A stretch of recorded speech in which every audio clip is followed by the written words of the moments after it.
El viento gélido de la mañana en Guadalajara soplaba con una saña inusual, cortando la piel de quienes se atrevían a desafiar la penumbra antes del amanecer. En la zona de Zapopan, el lujo de las mansiones parecía blindar a sus habitantes contra la realidad del mundo exterior. Pero Alejandro Montoya no sentía esa protección. Sentado en el asiento trasero de su camioneta blindada, observaba los edificios financieros que él mismo había ayudado a levantar mientras el motor rugía suavemente. Sus ojos, cansados por una serie de viajes de negocios agotadores, buscaban algo de paz en el horizonte urbano, sin imaginar que su vida perfecta estaba a punto de desmoronarse en un semáforo rojo. El tráfico denso cerca de una de las avenidas principales obligó al chofer a desviarse por una ruta menos transitada, pasando por debajo de un puente vehicular descuidado.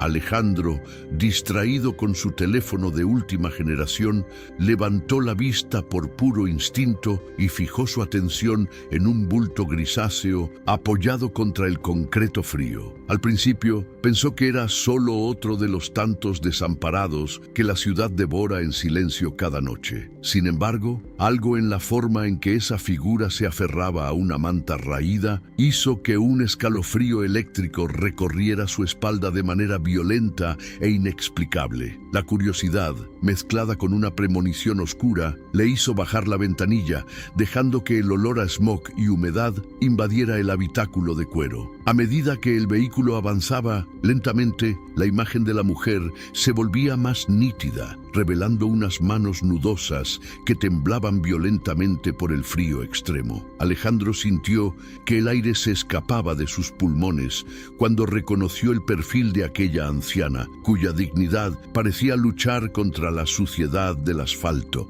Era un rostro que conocía mejor que el suyo, grabado en sus recuerdos de infancia, pero que ahora se veía devastado por un sufrimiento inhumano. Con el corazón martilleando contra sus costillas, ordenó al conductor que se detuviera de inmediato, ignorando las bocinas impacientes de los autos que venían detrás. Bajó del vehículo casi antes de que éste frenara por completo, corriendo hacia la figura que yacía en el suelo como un desperdicio olvidado por la sociedad. Sus zapatos italianos se mancharon de barro, pero él no lo notó, pues sus ojos estaban fijos en la pequeña bolsa de tela que la mujer abrazaba. Cada paso que daba acortaba la distancia entre su éxito empresarial y el fracaso más rotundo de su vida como hijo y ser humano. Al llegar frente a ella, Alejandro se dejó caer de rodillas, sin importarle la dureza del suelo ni las miradas curiosas de los transeúntes que pasaban de largo. La mujer levantó lentamente la cabeza, revelando unos ojos nublados por las cataratas y las lágrimas que se habían secado sobre sus mejillas hundidas. El impacto de ver a doña Carmen, su propia madre, en ese estado de abandono total, fue como recibir un golpe directo en el alma. Ella, la mujer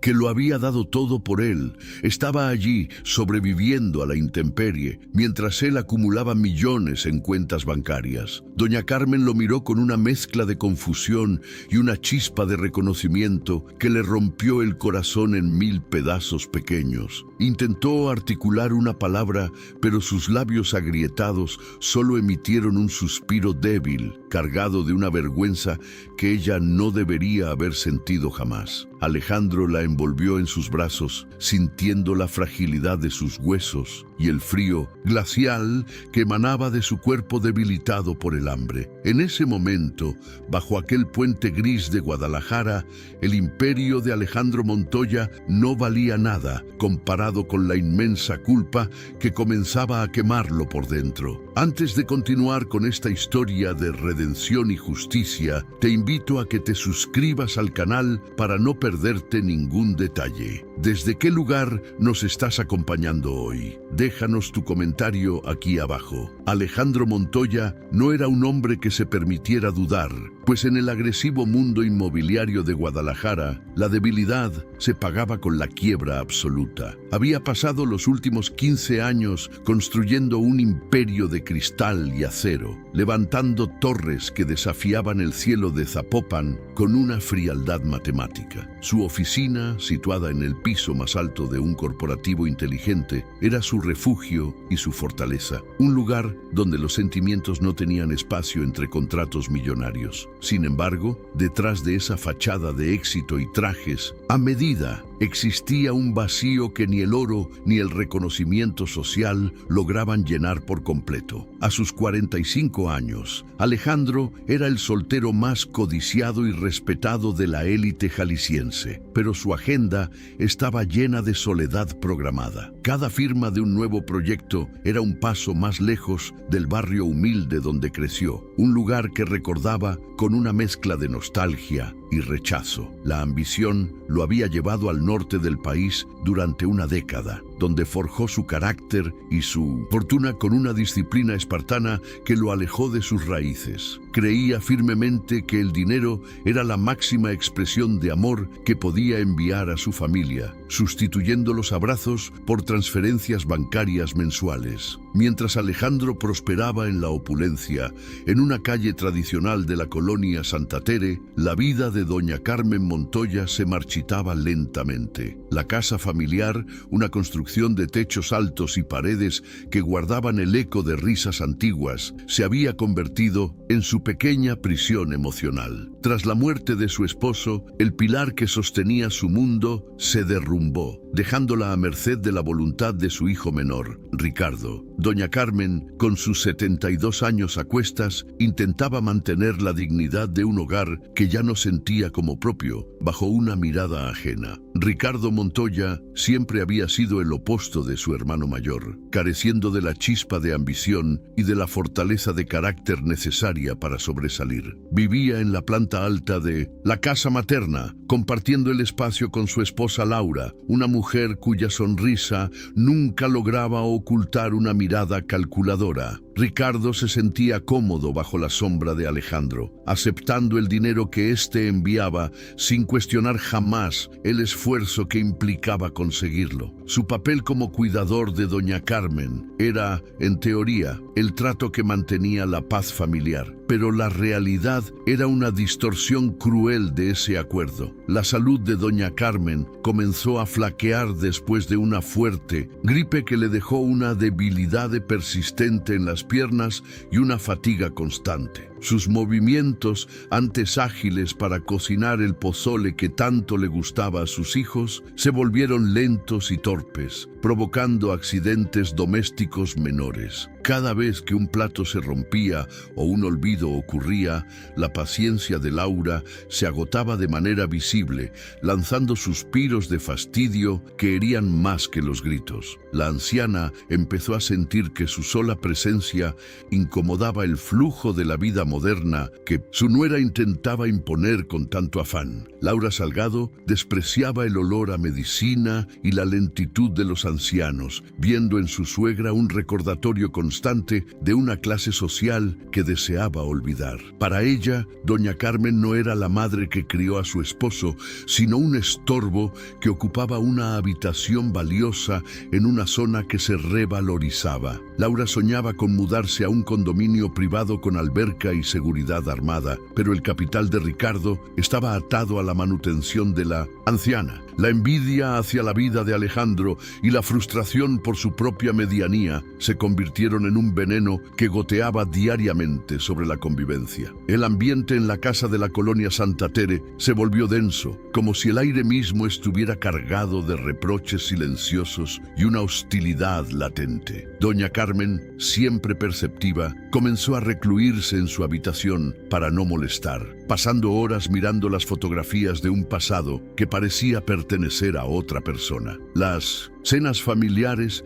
se transformaron en interrogatorios sobre sus gastos médicos, donde Laura cuestionaba cada peso invertido en la salud de la mujer que la recibió con los brazos abiertos. El desprecio se filtraba en los detalles más pequeños, como servirle la comida fría o ignorar sus preguntas durante la tarde. Alejandro, desde su burbuja de privilegio en Zapopan, recibía reportes breves de Ricardo que siempre indicaban que todo marchaba sobre ruedas en el hogar materno. Confiaba ciegamente en la lealtad de su hermano, asumiendo que el lazo de sangre era garantía suficiente de cuidado y respeto hacia la mujer mujer que les dio la vida. Nunca se le ocurrió hacer una visita sorpresa, convencido de que su presencia constante no era necesaria mientras el flujo de dinero no se detuviera. Esa desconexión con la realidad fue el caldo de cultivo perfecto para que la injusticia creciera sin ningún tipo de control externo. La vulnerabilidad de doña Carmen era absoluta, pues su generación fue educada para no quejarse y para aceptar los designios de la familia como un mandato divino. No quería ser una carga para Alejandro, a quien veía como un hombre ocupado en cosas importantes que ella no lograba comprender del todo. Su orgullo mexicano le impedía revelar que a veces pasaba hambre porque Laura olvidaba comprar su despensa especial o que el agua caliente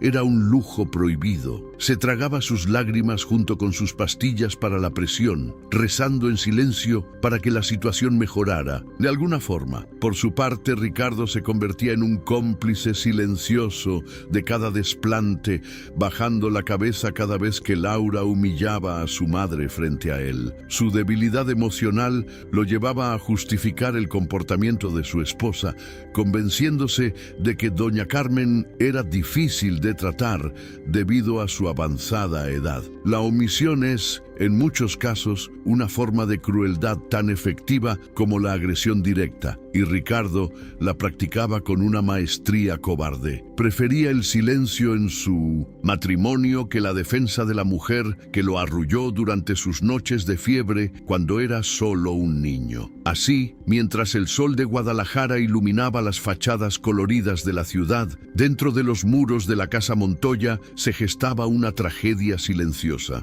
Los elementos del conflicto estaban puestos sobre la mesa: una madre desprotegida, un hijo ausente, un hermano cómplice y una nuera movida por el odio y la ambición. El equilibrio era tan precario que cualquier pequeño roce podía provocar el colapso de la estructura familiar que Alejandro creía haber asegurado con sus millones. Nadie sospechaba que el destino estaba preparando un encuentro que pondría a prueba la fibra moral de cada uno de los involucrados. La historia de los Montoya no siempre estuvo teñida de la amargura que ahora asfixiaba las paredes de la vieja casona en Guadalajara. Hace 3 décadas, la familia era el retrato vivo del esfuerzo y la unidad, sobreviviendo con lo justo gracias al sudor del padre, Don Francisco. Carmen, una mujer de una fortaleza inquebrantable, se encargaba de estirar cada peso para que a sus 2 hijos nunca les faltara un plato de frijoles calientes en la mesa. Alejandro, siendo el mayor, aprendió desde muy pequeño que la vida no regalaba nada y que el hambre era un motor más potente que cualquier sueño infantil. Esa carencia temprana forjó en él una determinación de acero que lo llevaría lejos del nido familiar. Cuando Alejandro cumplió los 20 años, la situación económica de la familia se volvió crítica tras una enfermedad que debilitó permanentemente a su padre, impidiéndole trabajar en la construcción. El joven Alejandro, cargado de promesas y una maleta vieja, decidió partir hacia el norte del país, buscando las oportunidades que su tierra natal le negaba en aquel entonces. Al despedirse de Carmen en la antigua estación de autobuses, juró por su honor que regresaría convertido en un hombre de éxito para sacarlos de la pobreza. Su madre lo bendijo con lágrimas en los ojos, entregándole su único rosario de plata como amuleto para protegerlo en tierras lejanas y desconocidas. En el norte, Alejandro descubrió que tenía un talento natural para los negocios y una capacidad de trabajo que dejaba exhaustos a sus propios jefes en las inmobiliarias. Pasó años viviendo en cuartos pequeños, ahorrando cada centavo sobrante para enviarlo religiosamente a Guadalajara, permitiendo que Ricardo terminara sus estudios de nivel medio. Carmen recibía esos sobres con orgullo, presumiendo ante las vecinas los logros de su hijo mayor, a quien ya veía como el salvador de la estirpe Montoya. Sin embargo, el costo de ese éxito fue el tiempo. Las llamadas se volvieron más cortas y las visitas anuales se transformaron en una cada 5 años. Ricardo, por el contrario, creció bajo la protección excesiva de una madre que volcó en él todo el afecto que no podía entregarle al hijo ausente. Mientras Alejandro se endurecía en el desierto de Sonora y Chihuahua, Ricardo se acostumbraba a una vida de comodidades financiadas por el esfuerzo ajeno, sin desarrollar ambición. Se convirtió en el compañero constante de Carmen, pero también en un hombre dependiente que no sabía tomar decisiones sin buscar la aprobación de los demás. Esta dinámica generó en él un resentimiento silencioso hacia la figura heroica de Alejandro, sintiéndose siempre a la sombra de un hermano que era prácticamente una leyenda urbana. La muerte de don Francisco fue el evento que terminó de fracturar la estructura emocional de la familia, dejando a Carmen sumida en una tristeza profunda y silenciosa. Alejandro no pudo llegar al entierro a tiempo debido a un cierre de contratos crítico en Tijuana, lo que fue visto por Ricardo como un acto de soberbia. Aunque envió flores costosas y pagó todos los servicios funerarios de lujo, su ausencia física dejó una herida abierta en el corazón de su madre. Carmen nunca le reclamó nada, pero en las noches de soledad acariciaba el rosario de plata preguntándose cuándo volvería a ver el rostro de su primogénito. Fue en ese periodo de vulnerabilidad cuando Laura entró en la vida de Ricardo, presentándose como una mujer comprensiva que buscaba estabilidad y un hogar sólido. Ella supo leer perfectamente las inseguridades de su futuro esposo, alimentando su ego y convenciéndolo de que él era el verdadero sacrificio de la familia Montoya. Desde el principio, Laura vio la casa de Carmen como un activo financiero y no como un hogar lleno de memorias sagradas de una vida compartida. Su entrada en la familia fue sutil, como una hiedra que se enrosca lentamente en un árbol viejo hasta que comienza a asfixiarlo por completo. Alejandro, confiado en que su dinero garantizaba el bienestar de todos, delegó la administración de la casa y el cuidado de su madre totalmente en las manos de su hermano menor. Creía que al cubrir los gastos médicos y de mantenimiento, estaba cumpliendo con su deber filial de la mejor manera posible, ignorando que el amor no se transfiere. Nunca se detuvo a pensar que Ricardo y Laura podrían tener intereses distintos a los de proteger a la anciana que les permitía vivir bajo su techo. El distanciamiento físico de más de 10 años creó una barrera de desinformación que Laura supo aprovechar para manipular la realidad a su antojo. Durante una de las pocas llamadas que Alejandro hacía al mes, Ricardo comenzó a sembrar pequeñas semillas de duda sobre la lucidez mental de doña Carmen. Siguiendo el plan de Laura, le decía que su madre estaba perdiendo la memoria, que se volvía agresiva y que a veces no lo reconocía, preparando el terreno para una futura exclusión. Alejandro, preocupado pero ocupado, simplemente sugería contratar más ayuda o aumentar la dosis de medicamentos, sin imaginar la red de mentiras que se tejía. La confianza ciega en su propio hermano fue el error más grande que cometió el brillante empresario en toda su exitosa carrera profesional. Carmen, por su parte, intentaba comunicarse con Alejandro para contarle lo que realmente sucedía, mas Laura siempre encontraba la forma de interrumpir las llamadas o desconectar el teléfono. La anciana se sentía cada vez más aislada, viendo cómo su propia casa se llenaba de muebles modernos que ella no tenía permitido tocar ni usar con libertad. Las historias de los Montoya se bifurcaron, una en el lujo de los rascacielos y otra en la miseria emocional de un pasillo oscuro y mal ventilado. El pasado de esfuerzo y sacrificio de Carmen estaba siendo borrado por la codicia de quienes ella misma había ayudado a formar. La relación entre los hermanos se transformó en una transacción comercial fría, donde Alejandro preguntaba por los gastos y Ricardo pedía más dinero para supuestas reparaciones urgentes. Laura se encargaba de interceptar cualquier carta o detalle que Alejandro enviara, asegurándose de que Carmen creyera que su hijo mayor se había olvidado completamente de ella por fin. Esta crueldad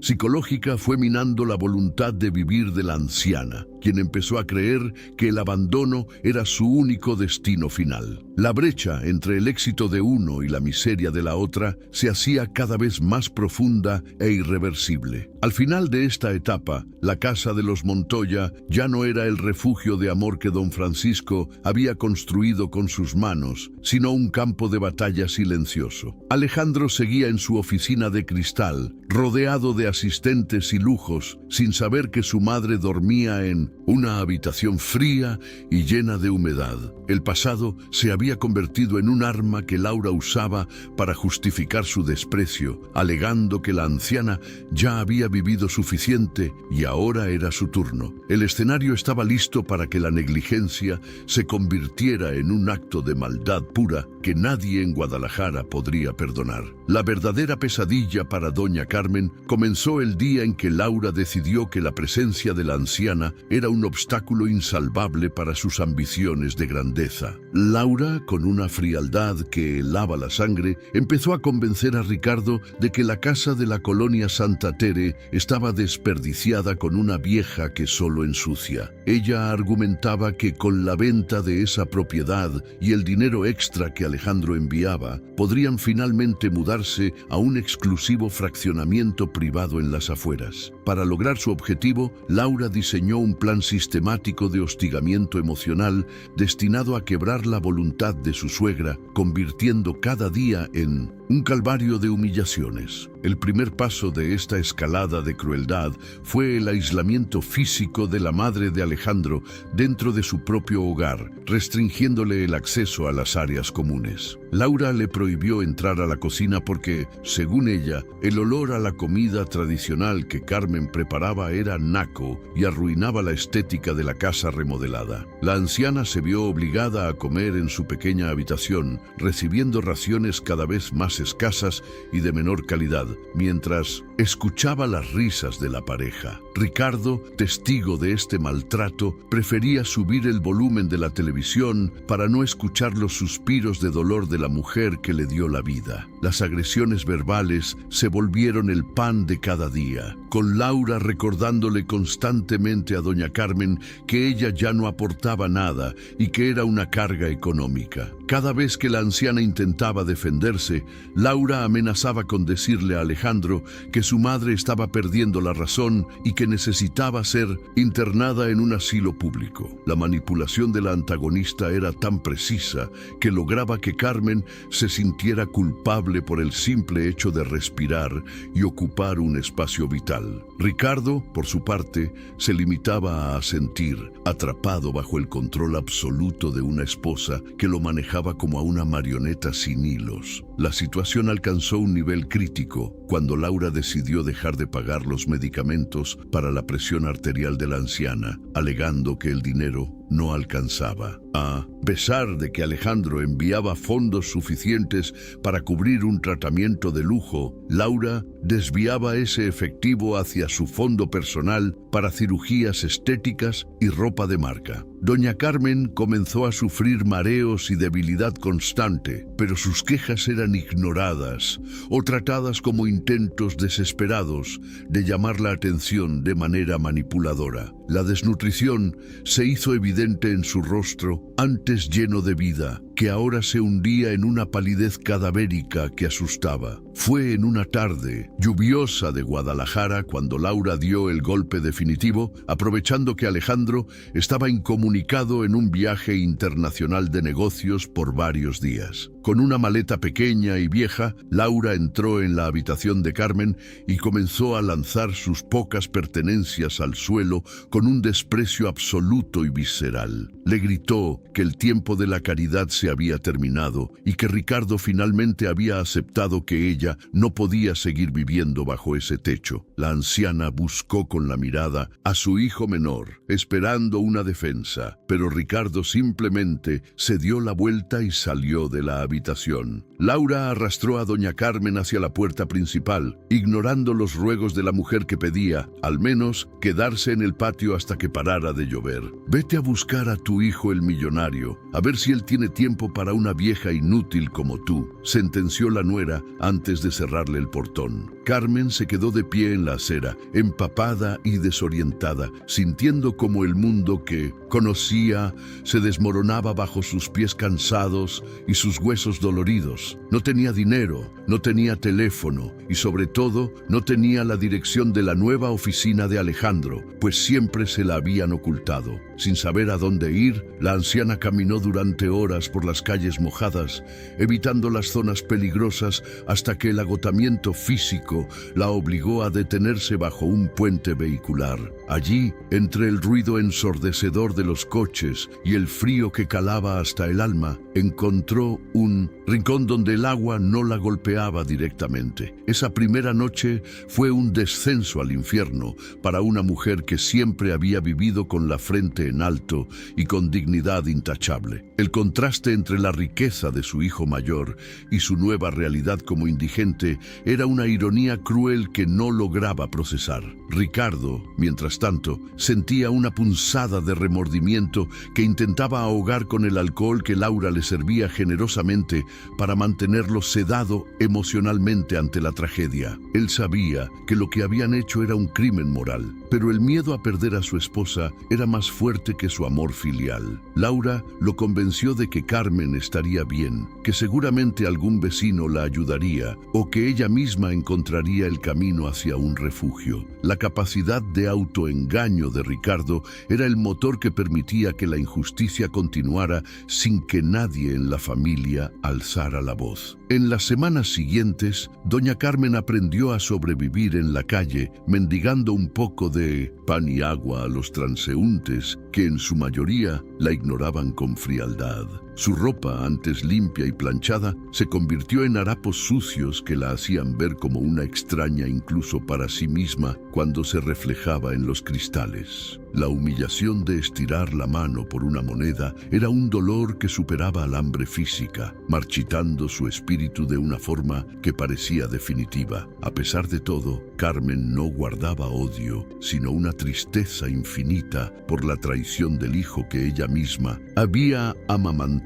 Laura comenzó a preparar la venta de la casa de manera frenética, borrando cualquier rastro de que Carmen Montoya hubiera vivido allí alguna vez en su larga vida. Tiró a la basura las fotografías familiares, los tejidos que la anciana hacía para sus futuros nietos y hasta el rosario de plata que Alejandro le regaló. Para la antagonista, borrar el pasado era necesario para construir su futuro de seda, sin importarle que ese futuro estuviera manchado con la sangre emocional de su suegra. La injusticia se había consumado y el silencio de Ricardo garantizaba que, según ellos, el secreto moriría en la oscuridad de las calles. Sin embargo, el destino tiene formas extrañas de cobrar las deudas, y la ausencia de noticias de su madre empezó a inquietar a Alejandro en sus momentos de soledad. Aunque Ricardo le aseguraba que Carmen estaba de vacaciones en un pueblo cercano para airearse, la intuición del empresario le decía que algo no estaba bien. El conflicto ya no era solo entre una nuera malvada y una suegra indefensa,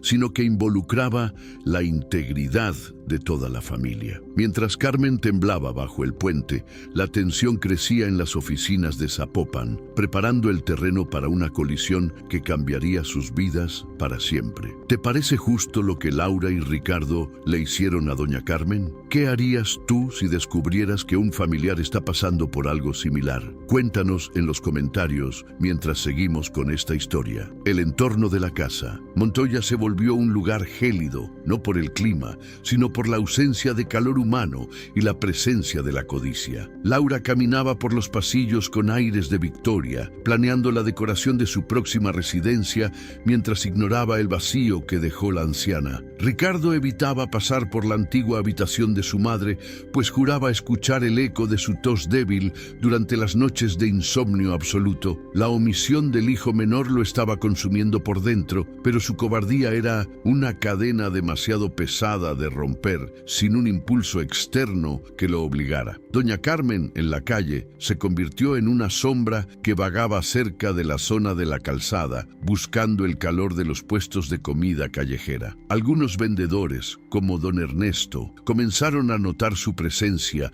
y a ofrecerle las sobras del día con una compasión que su propia familia le negó. Ernesto, un hombre curtido por la vida, veía en los ojos de la anciana una distinción que no encajaba con la indigencia en común de la gran ciudad. Él se convertiría, sin saberlo, en el guardián de la verdad que Alejandro necesitaría encontrar para salvar lo poco que quedaba de su honor. Cada día que pasaba bajo el puente, Carmen perdía un poco más de su conexión con el mundo real, sumiéndose en recuerdos de cuando Alejandro era un niño pequeño. Susurraba su nombre en la oscuridad, esperando que, por algún milagro de la Virgen de Guadalupe, él apareciera para rescatarla de ese pozo de olvido absoluto. No sabía que su hijo estaba a pocos kilómetros, moviendo millones de pesos, mientras ella no tenía ni para un bolillo duro para engañar al estómago. La brecha entre los dos mundos era tan ancha que solo una tragedia o un milagro podrían servir de puente para unirlos. Laura, impaciente por el dinero de la venta, empezó a presionar a los agentes inmobiliarios para que cerraran el trato lo antes posible, sin importar el precio. Quería deshacerse de la propiedad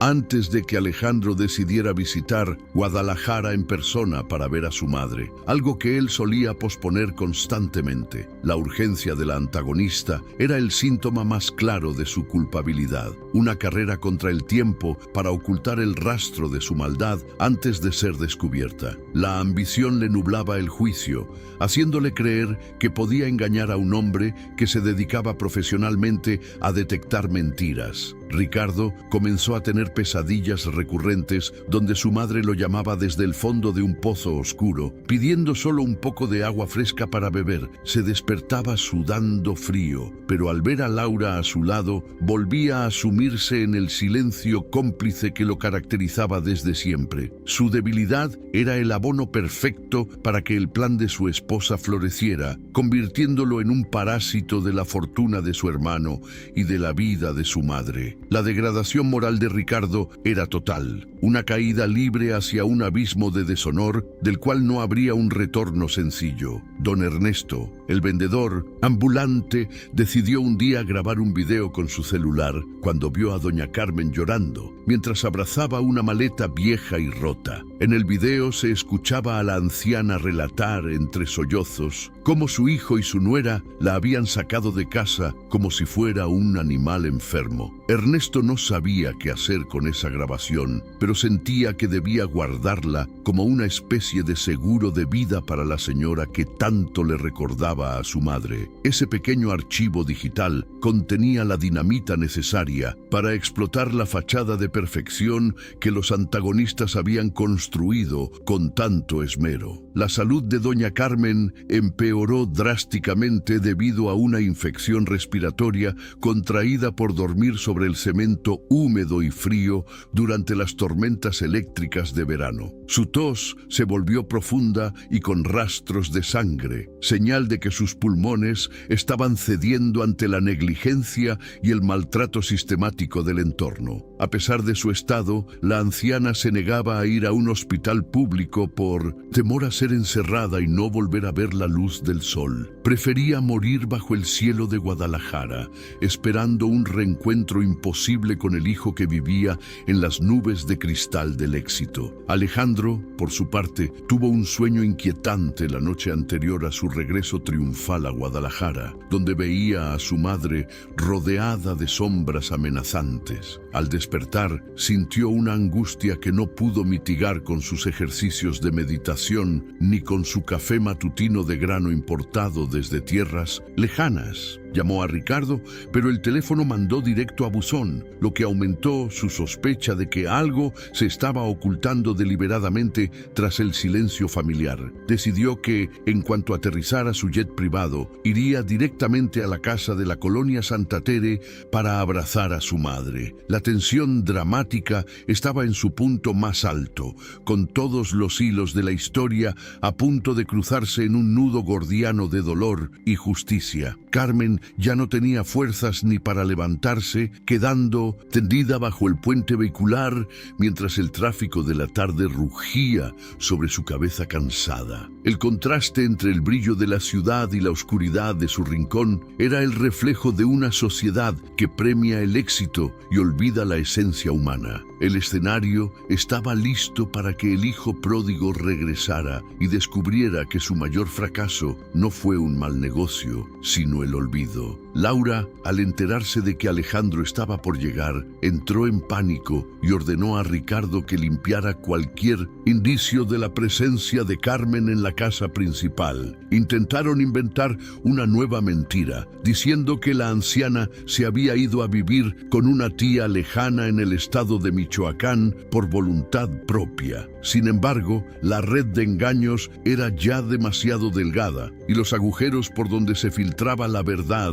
eran imposibles de tapar con simples palabras vacías. La verdad tiene un peso propio que termina por hundir cualquier plataforma de falsedades, por más cara y lujosa que ésta parezca ser.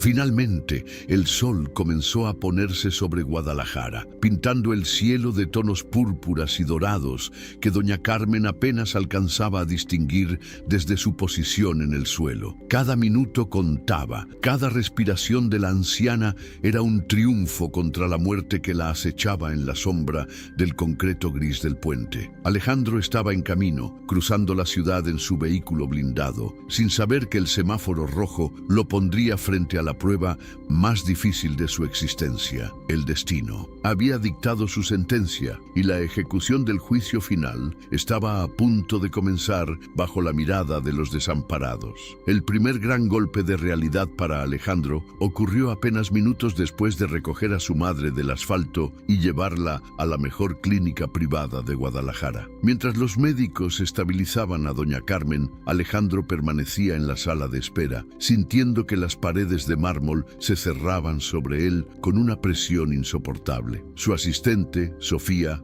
llegó con un reporte preliminar que indicaba que no se habían registrado ingresos de Carmen Montoya en ningún hospital o asilo durante los últimos meses. Esto significaba que su hermano le había mentido sistemáticamente sobre el paradero y el estado de salud de su madre durante todo ese tiempo de ausencia. Con el alma encendida en furia, Alejandro se dirigió a la vieja casa de la colonia Santa Tere, entrando sin llamar, usando la llave que siempre conservó por nostalgia. Al cruzar el umbral, el olor a incienso caro y productos de limpieza modernos lo recibió, reemplazando el aroma a canela y vainilla que solía caracterizar el hogar. Encontró a Laura sentada en la sala, revisando catálogos de muebles de diseño mientras bebía una copa de vino tinto con total serenidad. Ella, al verlo, no mostró alegría, sino un rictus de sorpresa que rápidamente intentó transformar en una máscara de hospitalidad forzada y falsamente preocupada. ¿Qué haces aquí sin avisar, cuñado? Ricardo me dijo que estarías en la ciudad hasta la próxima semana, dijo Laura, tratando de bloquear el camino hacia las habitaciones traseras. Alejandro la miró con un desprecio que la hizo retroceder, notando que el cuadro de su padre había sido reemplazado por una pintura abstracta sin alma. Sin mediar palabra, caminó hasta la habitación de su madre y encontró que el espacio estaba vacío, convertido ahora en un vestidor lleno de zapatos y bolsos de marca. La ausencia de los objetos personales de doña Carmen era la prueba física del despojo emocional que se había ejecutado en ese lugar. Ricardo entró a la casa en ese momento, cargando bolsas de una tienda exclusiva, y al ver a su hermano se quedó paralizado, como si hubiera visto a un fantasma vengador. Las bolsas cayeron al suelo, revelando que el dinero que Alejandro enviaba para medicinas se gastaba en caprichos que doña Carmen jamás pudo disfrutar en su vejez. La tensión en el aire era tan espesa que el silencio se volvió un ruido ensordecedor, roto solo por la respiración agitada de un Ricardo que no sabía dónde esconderse. Alejandro se acercó a él, tomándolo por la solapa de la camisa con una fuerza que nació de años de confianza traicionada. ¿Dónde está nuestra madre, Ricardo? Y no te atrevas a decirme que está de vacaciones, porque la acabo de levantar de debajo de un puente, gritó Alejandro, perdiendo la compostura. Ricardo comenzó a balbucear excusas incoherentes, mirando a Laura en busca de una salida que ella ya no podía proporcionarle en 1903, medio del caos. Laura, recuperando su arrogancia, intervino diciendo que la vieja se había vuelto insoportable y que ellos solo querían vivir su vida sin el peso de una enferma. Esas palabras fueron como gasolina sobre el fuego de la indignación de Alejandro, quien no podía creer la maldad que emanaba de su propia familia. ¿Cómo reaccionarías si descubrieras que alguien en quien confías ha sido capaz de tal crueldad? Es difícil imaginar que la ambición pueda llegar tan lejos, ¿verdad? Cuéntanos, ¿qué piensas sobre la actitud de Ricardo y Laura? La segunda fase de la escalada comenzó cuando Alejandro decidió investigar cómo fue que su madre terminó viviendo en la indigencia total sin que nadie alzara la voz. Salió de la casa y comenzó a tocar las puertas de los vecinos, quienes, al reconocerlo, bajaban la mirada con una mezcla de lástima y reproche silencioso. Un vecino anciano, que conocía a la familia desde hacía décadas, finalmente se atrevió a hablar bajo la sombra de un árbol de naranjas. Le contó que los gritos de Laura contra doña Carmen se escuchaban hasta la calle, tratándola como si fuera una criada o un animal que estorbaba el paso. El vecino relató cómo vio a doña Carmen sentada en la banqueta durante horas, esperando que Ricardo le abriera la puerta después de que Laura la sacaba a escobazos. La humillación era pública, pero el miedo a las influencias de los Montoya y la pasividad del vecindario permitieron que el abuso se normalizara poco a poco. Alejandro escuchaba cada palabra como si fueran puñaladas, sintiéndose cómplice por haber proporcionado los recursos que le dieron a Laura el poder de pisotear a su madre. La culpa se transformó en una misión de rescate no solo física, sino también moral, para limpiar el nombre de doña Carmen. Al regresar al hospital, Alejandro se encontró con un don Ernesto que había seguido a la ambulancia preocupado por la suerte de la señora que alimentaba a diario. El vendedor ambulante, al ver a Alejandro bien vestido y rodeado de seguridad, dudó en acercarse, pero la desesperación por justicia fue más fuerte que su timidez. Se acercó al empresario y le entregó un pedazo de papel con su número de teléfono, diciéndole que tenía algo en su celular que debía ver. Alejandro, aunque confundido, aceptó el contacto, percibiendo en el hombre una honestidad que no encontraba en los ojos de su propio hermano de sangre. Don Ernesto le explicó que él fue testigo del día exacto en que doña Carmen llegó a la zona del puente, cargando solo una bolsa rota y el corazón destrozado. Le describió cómo la anciana lloraba en silencio,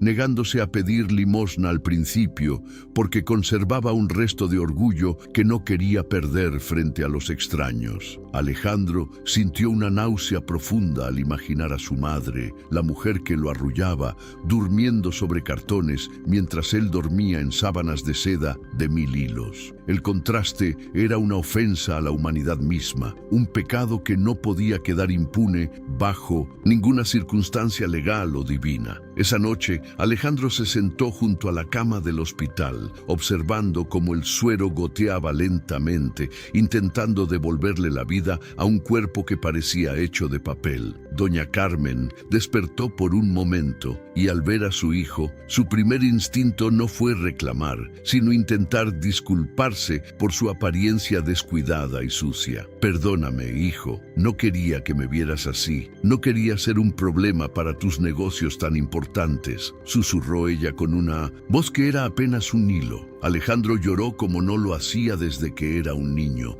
dándose cuenta de que su éxito lo había cegado ante lo esencial. La tercera escalada ocurrió cuando Sofía, la asistente de Alejandro, logró obtener los estados de cuenta de la tarjeta que el empresario le había dado a Ricardo. Los registros mostraban gastos exorbitantes en restaurantes de lujo, tiendas de ropa europea y hasta el pago de un viaje a Cancún para Laura y sus amigas. Mientras tanto, los recibos de la farmacia eran inexistentes, confirmando que doña Carmen no había recibido ni una sola caja de sus medicamentos vitales en los últimos 6 meses. Alejandro vio con claridad cómo su hermano se había convertido en un parásito que se alimentaba de la salud de su propia madre biológica. Alejandro regresó a la oficina central de su inmobiliaria en Zapopan con una resolución fría, ordenando a sus abogados que revisaran cada documento de propiedad de la familia Montoya. Descubrió que, aunque Ricardo vivía en la casa, el título de propiedad seguía estando a nombre de Alejandro y de su madre, debido a un testamento antiguo. Esto le otorgaba el poder legal absoluto para desahuciar a quienes habían convertido ese hogar en un lugar de tortura y negligencia extrema para la anciana.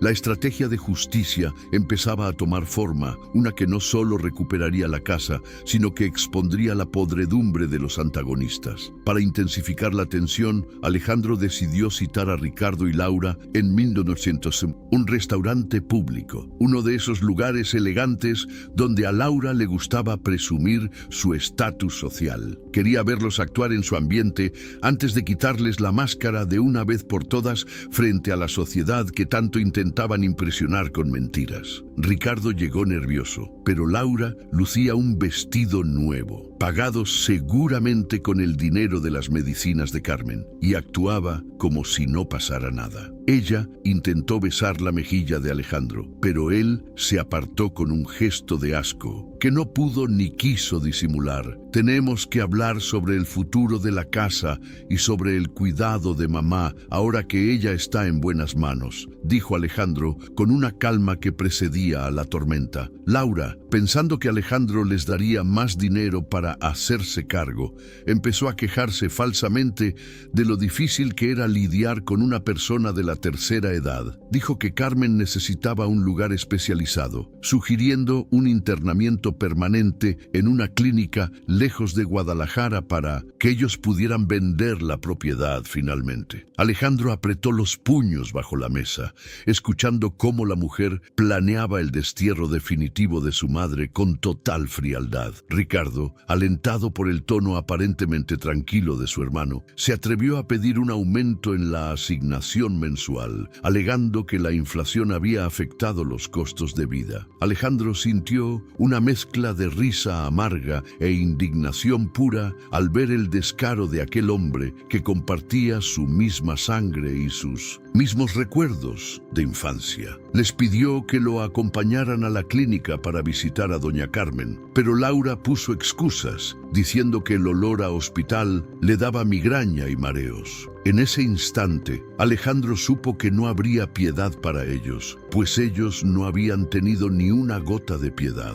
Mientras salían del restaurante, Alejandro recibió el video que don Ernesto le había prometido, y al verlo en la pantalla de su teléfono, su mundo se detuvo por completo. En las imágenes se veía a Laura empujando a doña Carmen fuera del portón de la casa, mientras la anciana rogaba por su rosario de plata. Ricardo estaba al fondo, cerrando la puerta y dándole la espalda a los gritos de auxilio de la mujer que lo había amamantado y protegido siempre. El video capturaba no solo un acto de desalojo, sino la muerte del alma de una familia que alguna vez fue unida por el amor. La lluvia comenzó a caer de nuevo sobre Guadalajara, como si el cielo quisiera lavar la suciedad de las acciones cometidas por los antagonistas en nombre de la codicia. Alejandro guardó el teléfono, sintiendo que el peso de la prueba era suficiente para hundir a Ricardo y Laura en el ostracismo más profundo y doloroso. Caminó hacia su auto sin decirles nada más, dejando que la incertidumbre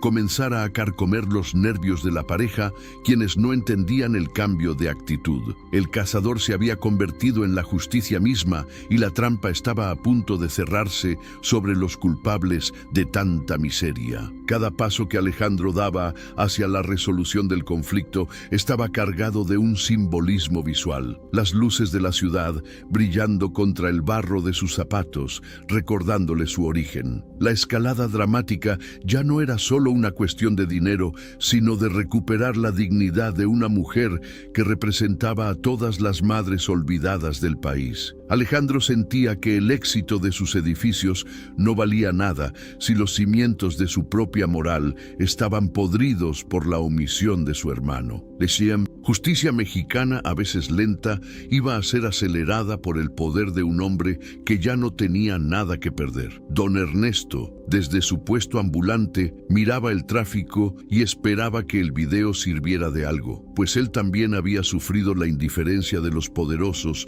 durante toda su vida. Él representaba la voz de los que no tienen voz, el testigo silencioso que se convierte en la pieza clave de una narrativa de redención y castigo. La conexión entre el empresario millonario y el vendedor de la calle era el puente que Laura nunca pudo dinamitar con su ambición desmedida. La verdad estaba filtrándose por todas las grietas de la mansión de mentiras que Ricardo y su esposa habían intentado construir en vano. Alejandro pasó el resto de la noche revisando los videos una y otra vez, grabándose en la memoria cada gesto de desprecio de Laura y cada acto de cobardía de Ricardo. Quería que ese dolor se convirtiera en una armadura para el enfrentamiento final, evitando que cualquier sentimiento de hermandad lo hiciera dudar en el momento decisivo del juicio. La frialdad que usaba para cerrar tratos inmobiliarios ahora era su mejor herramienta para ejecutar una venganza que él prefería llamar justicia necesaria y urgente. No habría vuelta atrás para nadie y Guadalajara sería testigo del colapso de los traidores que abusaron de la debilidad. En el hospital, doña Carmen comenzó a mostrar mejoría gracias a los cuidados intensivos y sobre todo a la presencia constante de Alejandro, quien no se movió de su lado. El brillo regresaba lentamente a sus ojos, aunque el miedo seguía presente cada vez que alguien abría la puerta de la habitación con demasiada rapidez o fuerza. Alejandro le prometió que nunca más volvería a sentir frío, ni hambre, ni el desprecio de quienes debían amarla por encima de todas las cosas materiales. Esa promesa era el motor que impulsaría el punto de virada definitivo de esta historia cargada de emoción y tensión creciente. Ciudad de Guadalajara dormía, pero en el corazón de Zapopan un hombre planeaba cómo devolverle la honra a su madre y cómo darles una lección inolvidable a sus agresores. El escenario para el clímax estaba siendo preparado con una precisión quirúrgica, asegurándose de que el impacto emocional fuera devastador para los culpables y liberador para la víctima. La escalada dramática llegaba a su fin, dando paso a la revelación que cambiaría el destino de todos los Montoya para siempre. Sin excepción alguna, el tiempo de la impunidad se estaba agotando rápidamente bajo el tic-tac de un reloj de lujo que marcaba la justicia. Finalmente, Alejandro se miró en el espejo antes de salir para el encuentro definitivo, viendo en su reflejo no al empresario rico, sino al hijo de Carmen que regresaba para protegerla. La rabia se había transformado en una determinación serena y letal, la clase de energía que derriba imperios y reconstruye hogares desde las cenizas del abandono. Todo estaba listo, las pruebas en la mano, el corazón herido y la verdad gritando desde el video grabado por un humilde vendedor de la calle. El clímax de esta tragedia familiar estaba a solo un paso de distancia, esperando el momento exacto para estallar. El punto de inflexión definitivo ocurrió en una oficina privada del hospital, donde Alejandro se reunió con don Ernesto para ver el video completo en una pantalla de alta resolución. Lo que vio superó cualquier pesadilla. La grabación mostraba el momento exacto en en que Laura, con una sonrisa gélida, le arrebataba a doña Carmen el rosario de plata antes de empujarla hacia la calle bajo la lluvia. Ricardo aparecía en el fondo, guardando silencio mientras su esposa gritaba palabras hirientes que quedaban registradas con una claridad aterradora para cualquier oído humano. Alejandro sintió que su alma se endurecía como el acero, transformando el dolor en una estrategia de ataque legal y emocional que no dejaría sobrevivientes entre los traidores. Esa misma tarde, el empresario recibió una llamada de su asistente personal, Sofía, quien había descubierto una irregularidad legal que cambiaría el curso de la batalla por completo. Resulta que Ricardo y Laura, en su afán por quedarse con todo, habían falsificado la firma de doña Carmen en un documento de cesión de derechos sobre la propiedad familiar. No sabían que el título original estaba resguardado en una caja de seguridad bancaria a la que solo Alejandro tenía acceso desde hacía más de 10 años de previsión. Esta revelación no solo era una falta ética,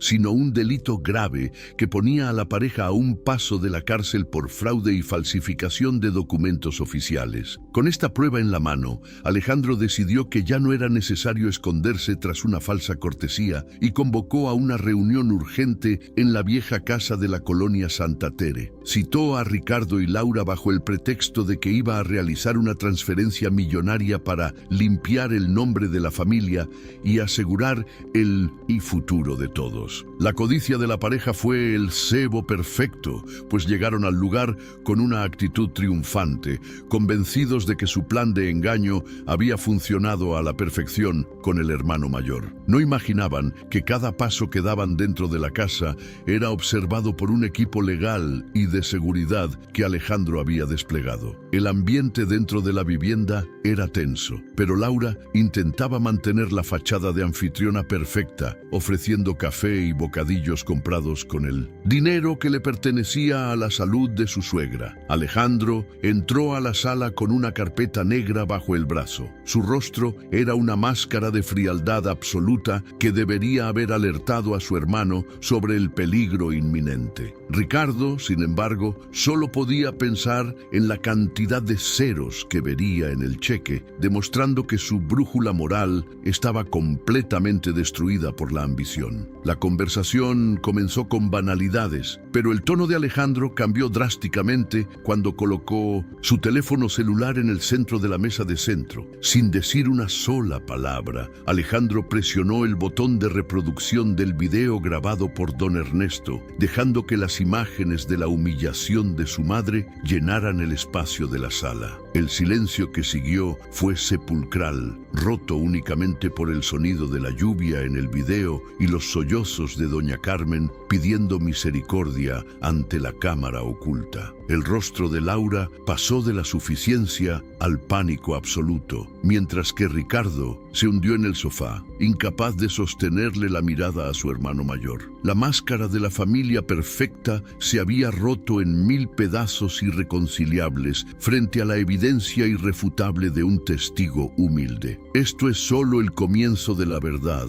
que ustedes intentaron enterrar bajo el puente donde encontré a mi madre muriéndose de frío y hambre, sentenció Alejandro con una voz que vibraba de indignación contenida. Laura intentó balbucear que el video estaba fuera de contexto, que la anciana la había provocado y que Ricardo estaba de acuerdo con la decisión de sacarla de la casa. Ricardo, al verse señalado directamente por su propia esposa, intentó defenderse diciendo que él solo seguía instrucciones para mantener la paz en su matrimonio, hundiéndose aún más en la cobardía. La traición entre los propios antagonistas empezaba a brotar como un veneno que consume a quienes lo fabrican con tanto esmero. Alejandro sacó entonces los documentos de la auditoría que mostraban el robo sistemático de los fondos destinados a las medicinas y la alimentación hablaron de la mujer que les dio la vida. Les mostró las copias de los depósitos realizados y los estados de cuenta de los gastos superfluos de Laura, desde cirugías estéticas hasta viajes de placer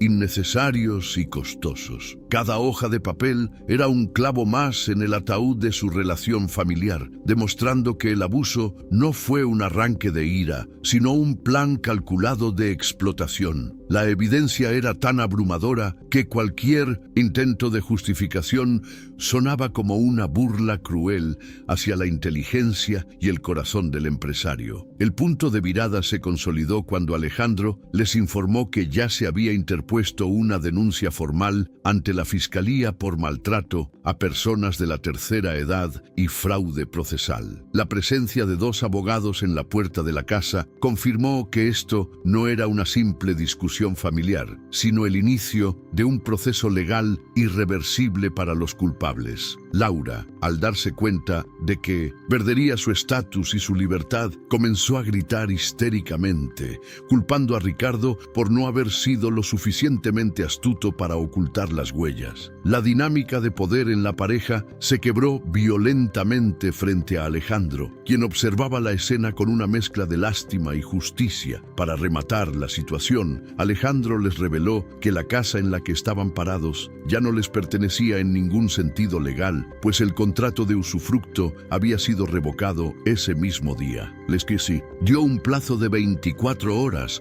para abandonar la propiedad con lo puesto, advirtiéndoles que cualquier objeto de valor que intentaran llevarse sería considerado robo agravado contra el patrimonio de doña Carmen. La desesperación se apoderó de Ricardo, quien se puso de rodillas pidiendo perdón, pero Alejandro se alejó con un gesto de repugnancia que cortaba el aire como un cuchillo afilado. El tiempo de las oportunidades se había terminado para quienes no tuvieron compasión con una anciana indefensa. Mientras Alejandro salía de la casa, se encontró con don Ernesto, quien lo esperaba afuera para entregarle el rosario de plata que había recuperado de una casa de empeño cercana a la zona. Laura lo había vendido por unos pocos pesos, pero el vendedor ambulante lo había rescatado usando sus propios ahorros para devolvérselo a la familia Montoya como un acto de fe. Alejandro tomó el objeto sagrado con las manos temblorosas, dándose cuenta de que la verdadera nobleza no se encontraba en los edificios de Zapopan, sino en la gente sencilla de Guadalajara. Este pequeño objeto se convirtió en el símbolo de la victoria moral que estaba por celebrarse en el clímax de la historia familiar. La noche cayó sobre la ciudad, pero esta vez Alejandro no sentía la soledad de su oficina, sino la fuerza de un propósito que iba más allá de acumular riqueza material sin sentido. El punto de virada había transformado al empresario frío en un hombre decidido a honrar sus raíces y a proteger a asuntos quienes el mundo intenta desechar por su edad. La justicia estaba en marcha y nada en el mundo podría detener la caída de los muros de mentiras que Laura y Ricardo habían construido con tanto esfuerzo. El escenario para el enfrentamiento final estaba listo y la verdad estaba a punto de brillar con una luz tan intensa que nadie podría ignorarla jamás. El clímax de esta dolorosa travesía alcanzó su punto máximo en la sala de la clínica, donde Alejandro citó a su hermano y a Laura bajo la vigilancia estricta de sus abogados. Doña Carmen, sentada en una silla de ruedas, con una manta de seda cubriendo sus piernas, los esperaba con una dignidad que contrastaba con el desorden emocional de sus agresores. Al entrar, Laura intentó simular un arrepentimiento teatral, lanzándose a los pies de la anciana con lágrimas de cocodrilo que ya no engañaban a nadie en esa habitación cargada de verdad. Alejandro, con un gesto firme, la obligó a levantarse, impidiéndole tocar una vez más a la mujer que había despreciado con tanta saña y frialdad. Sin preámbulos, Alejandro proyectó en la pantalla principal de la sala no solo el video del puente, sino también los testimonios grabados de los vecinos y del personal de la farmacia. Gracia. Cada palabra de los testigos era un mazo golpeando la conciencia de Ricardo, quien se cubría el rostro con las manos mientras los sollozos de su madre llenaban el espacio vacío. El empresario inmobiliario no buscaba una disculpa, sino una exposición total de la miseria humana que habitaba en el corazón de quienes compartían su apellido por puro azar genético. La verdad, cruda y sin filtros, se convirtió en un tribunal implacable, donde las mentiras de los antagonistas se desintegraban como ceniza al viento. Ricardo, en un arranque de desesperación, intentó culpar a la falta de dinero, pero Alejandro le arrojó sobre la mesa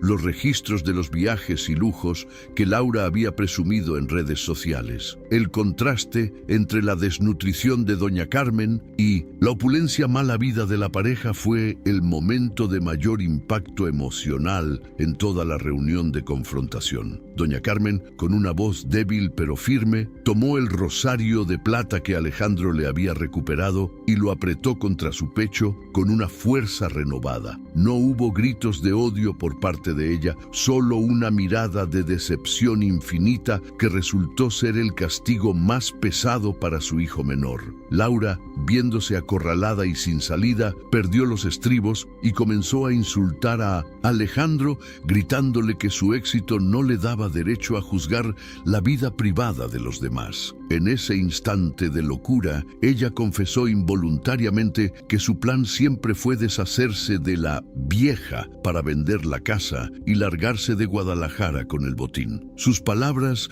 resonaron en las paredes de la clínica como una sentencia de muerte para cualquier resto de compasión que Alejandro pudiera sentir hacia ella en ese momento crítico. La máscara de la nuera preocupada se derritió por completo, revelando al monstruo de ambición que siempre había estado oculto tras las joyas caras. Fue entonces cuando Alejandro reveló el golpe de gracia. El proceso de desalojo de la casa de la colonia Santa Tere ya se había ejecutado mediante una orden judicial de emergencia. En ese preciso momento, camiones de mudanza estaban retirando las pertenencias de Ricardo y Laura, dejándolos exactamente con la misma cantidad de bienes con los que expulsaron a doña Carmen. El empresario les entregó un sobre con una cantidad mínima de efectivo, lo justo para una noche en un hotel barato, como una lección directa de humildad obligatoria. La sensación de justicia empezó a llenar la sala, provocando un alivio catártico en todos los presentes que habían sufrido por la anciana. Ricardo intentó abrazar a su madre para pedirle perdón, pero el servicio de seguridad de Alejandro se interpuso, recordándole que ahora existía una orden de restricción legal vigente por maltrato. El hijo menor comprendió en ese instante que había perdido no solo una casa y una herencia, sino el derecho de llamar madre a la mujer que más lo amó. El desprecio de su hermano mayor era una barrera infranqueable que lo condenaba al ostracismo social en Guadalajara, donde el apellido Montoya ahora estaría asociado a su propia vergüenza. La verdad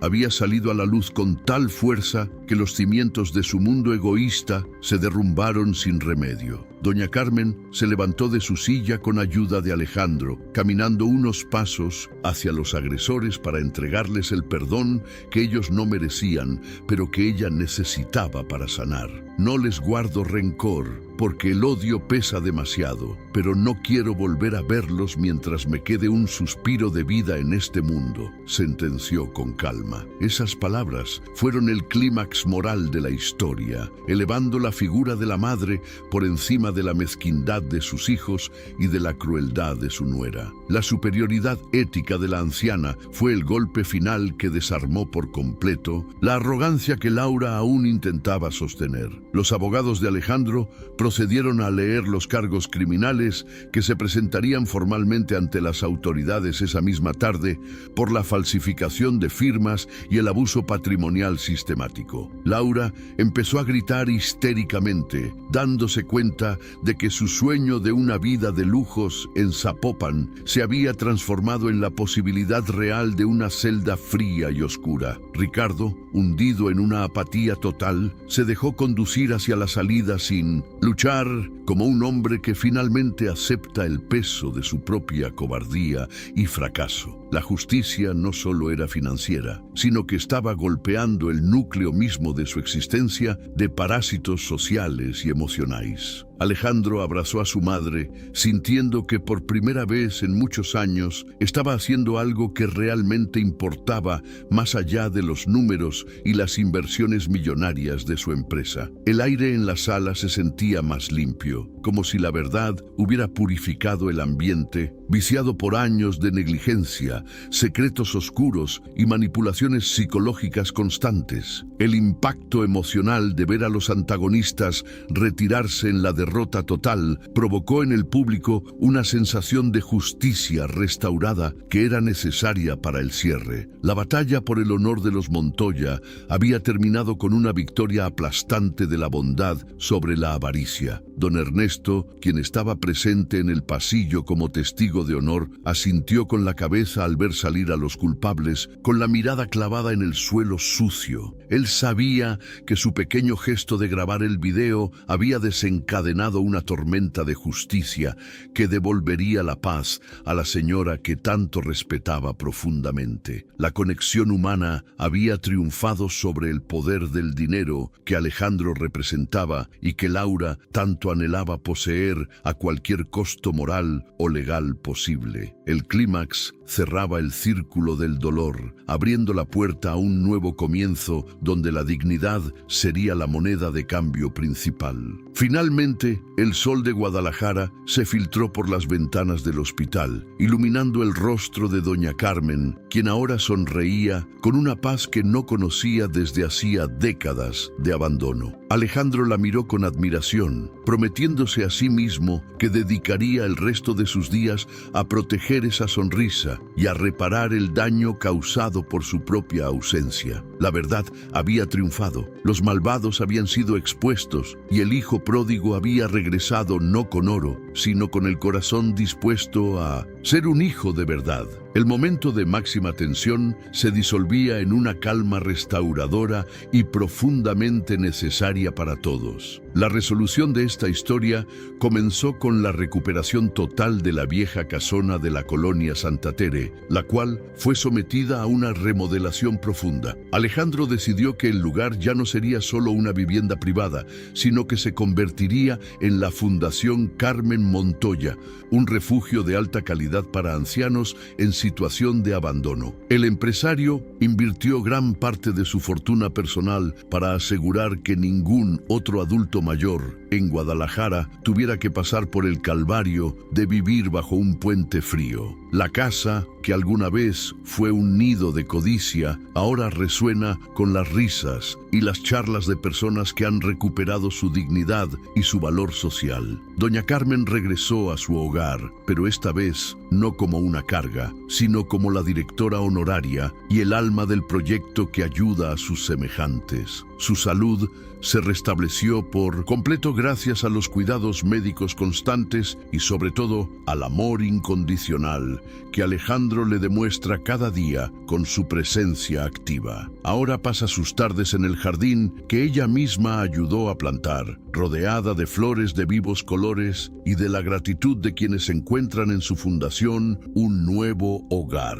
El rosario de plata que Alejandro rescató cuelga siempre de su cuello, recordándole que la fe y la justicia siempre terminan por encontrar su camino. Ricardo enfrentó las consecuencias legales de su omisión y fue sentenciado a realizar trabajos comunitarios obligatorios en asilos públicos de las zonas más pobres del estado de Jalisco. Al perder el apoyo financiero de su hermano y el respeto de la comunidad, tuvo que trabajar por primera vez en su vida en labores físicas agotadoras para poder subsistir.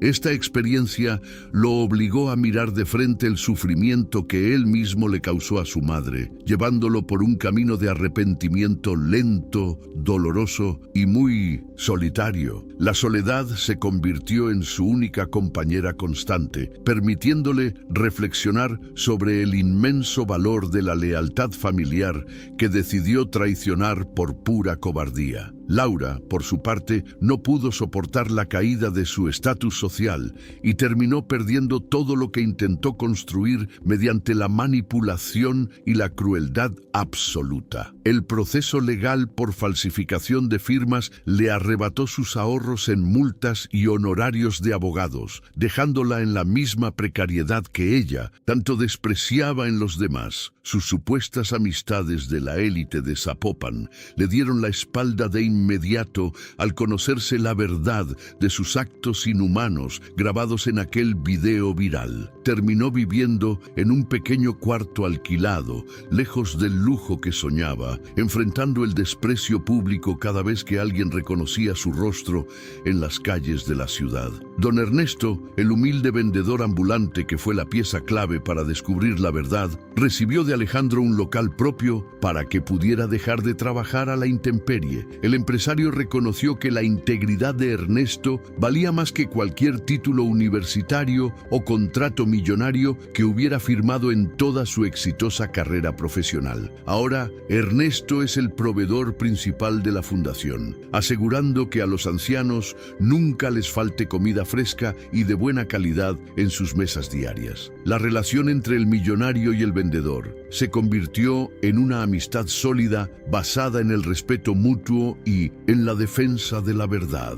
Alejandro Montoya cambió radicalmente su visión del éxito, entendiendo que construir edificios de cristal no tiene sentido si se descuida el cimiento emocional de la propia familia y la sociedad. Delegó gran parte de la dirección de sus empresas para pasar más tiempo con doña Carmen, recuperando los 10 años que la ambición le había robado de forma silenciosa. Se le ve con frecuencia caminando por los barrios tradicionales de Guadalajara, escuchando las historias de la gente sencilla y buscando formas de usar su poder para el bien común. El hombre frío de negocios se transformó en un líder compasivo que entiende que el verdadero imperio es el que se construye en el corazón. La historia de los Montoya se convirtió en una leyenda urbana en Guadalajara, sirviendo como un recordatorio poderoso sobre el deber que los hijos tienen hacia sus padres en la vejez. Las familias de la ciudad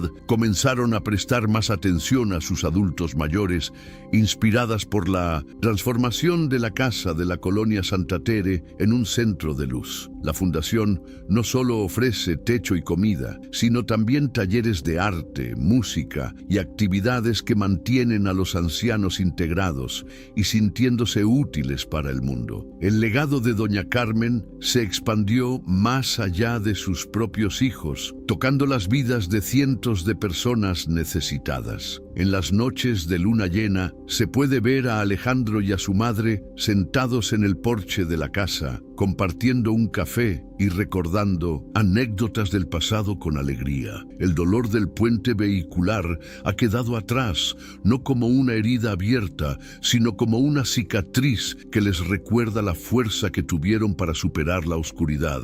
Doña Carmen ha perdonado a Ricardo en su corazón, aunque mantiene la distancia necesaria para proteger su propia paz mental y la armonía del nuevo hogar que han creado. La serenidad que reina en la fundación es el testimonio vivo de que la justicia, cuando es movida por el amor, puede restaurar cualquier desastre emocional. El cierre moral de esta narrativa es claro. La ambición sin escrúpulos lleva inevitablemente a la destrucción personal, mientras que la compasión y la responsabilidad filial generan una riqueza duradera. Los antagonistas recibieron exactamente lo que sembraron, demostrando que la vida tiene un equilibrio natural que tarde o temprano se manifiesta de forma implacable para todos. La restauración de la dignidad de doña Carmen es el triunfo de todos aquellos que han sido olvidados o maltratados por quienes juraron protegerlos y amarlos sobre todas las cosas. Guadalajara tiene ahora un lugar donde la vejez es celebrada como la etapa de sabiduría y respeto que realmente debería ser siempre. Sofía, la asistente de Alejandro, continúa trabajando a su lado, pero ahora su labor incluye la supervisión de los proyectos sociales que han surgido a raíz de esta experiencia transformadora. Ella fue quien aprendió que la eficiencia profesional nunca debe estar por encima de la ética humana y la sensibilidad hacia el dolor ajeno en el entorno laboral. Juntos, han creado un protocolo en la empresa para detectar casos de vulnerabilidad familiar entre sus empleados,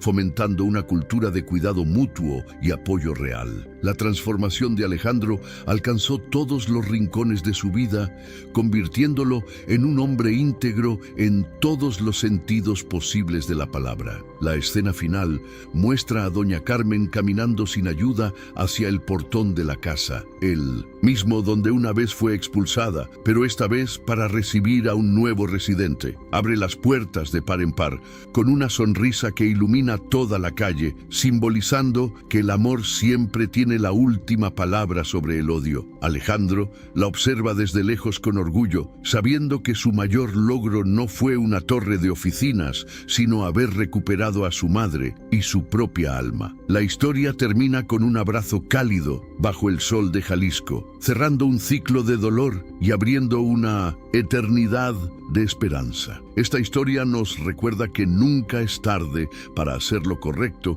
y que la justicia siempre encuentra su camino hacia la luz. ¿Qué te ha parecido la decisión de Alejandro de transformar la casa familiar en una fundación? ¿Crees que el castigo para Ricardo y Laura fue justo o habrías actuado de manera diferente? Nos encantaría leer tu opinión sincera en los comentarios para seguir reflexionando juntos sobre el valor de la familia.